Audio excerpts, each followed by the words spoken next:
Greetings and welcome to Skipping Stones YouTube video, brought to you by Steel Ripples Podcast. I'm Greg. I'm Brian. And this episode in particular, we're going to dive into one of the 4 basic questions on the 3 worldviews, and that is origin. Now, mind you, we began to talk about the 3 worldviews and how they have to have specific things in place and explain their view on it and hold true to that. Number 1 is origin. And we're talking about origin in the sense of how did it all begin? Where did it all start? Why are we here? How are we here? Well, it's questions that you hear every day. Yeah. Everybody wants to know where they're from. I mean, what do children do when they've lost their family and stuff? They want to know their roots. They want to know who their parents were and everything. Origin is very foundational in a human being.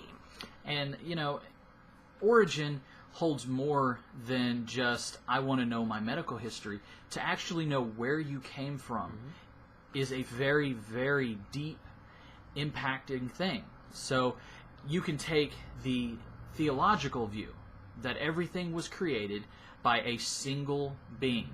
In this case, God created the heavens and the earth. We back this up utilizing the Bible and Genesis 1:1. In the beginning, God created the heavens and the earth.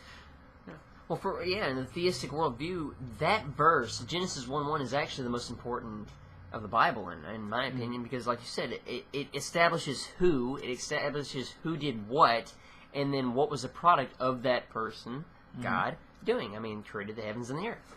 And it gives a good segue of the early years of man and how we exist and why we are here. And so when we move into the other views, we'll go into atheism. Atheism, there are a lot of different ones as far as how we all came to be, from the Big Bang Theory to we were just a rock floating out in space, that an electrical storm created this primordial ooze that we've all come from. A lot of people get the misconception that Darwin came up with that theory. Darwin came up more with the theory of evolution, not necessarily how the whole world came to be. Then there's the idea that the part of the Big Bang goes into the laws of thermodynamics and things of that. Well, so basically, what we're trying to say here is, in reference to origin, each of these worldviews has to answer 3 other questions. You got to answer the question of deity.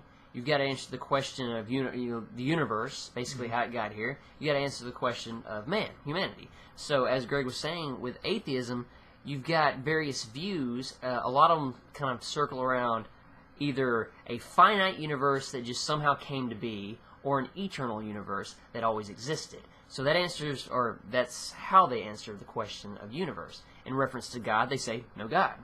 In reference to man, basically, as Darwin would say, man evolved over a long, extended period of time. And so that's their answer to those particular questions in reference to origin. With pantheism, it's a little different because you've introduced deity to that equation now. For instance, in reference to pantheism, for deity, they say, well, all around us is God. All around us is expressions of, I believe it's the Brahman, in reference to Hinduism. But so you've got this aspect of an eternal, but it's an impersonal being. That's God. In reference to man, expressions of man, there isn't so much this. Man is merely an expression of the deity, and they're trying to reach that higher expression. Then we have theism, which falls under, which is what Christianity falls under. It's what we hold.